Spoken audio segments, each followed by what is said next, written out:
Opatrne, ďakujem. V meste Čáslav, 80 kilometrov východne od Prahy, prebieha každoročný zraz nadšencov Škody 110R. Fíha, Česi skutočne zbožňujú Škody? Práve tu sa dozvieme, aké úpravy by nadšenci na takomto aute akceptovali. Dali ste autu meno? Niekedy sa volalo Zelená raketa. To fakt? No toto, vidíš to? Neuveriteľné, aj ja chcem také. vôbec sa nemusíš obávať, Mike. Je tu tak 200 škôd 110R a ako pozerám, neexistujú nežiadané úpravy. Úpravy akceptujú. Očividne tu neplatia žiadne pravidlá.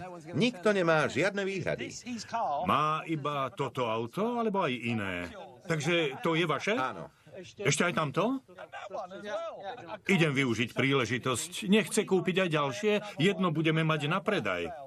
To znelo ako nie. Odľahlo mi, že fanúšikovia 110 majú radi jej pretekárskú históriu, ale aj tak musíme zdokonaliť jej vzhľad. Celkom sa mi páči tento pozdĺžný pás. Naše auto je zväčša červené a pás by sa mu hodil. Auto aspoň vyzerá rýchlejšie. A možno aj bude. Pridá mu aspoň 5 koní. K tomu zlaté disky? K červenej sa hodia. A musíme zvážiť aj čiernu kapotu. Podľa mňa by to šlo. Tak vyzerali viaceré rally autá z tej generácie. To áno, čierna kapota slúžila na to, aby jazdcov počas slnečných dní neoslepovalo slnko. Ale určite to autu dodá rally vzhľad. Ponecháme teda červenú farbu auta a pridáme trochu zlatej na disky a čiernu kapotu. Bude k tomu výborne pasovať aj maska, ktorú navrhol Petr.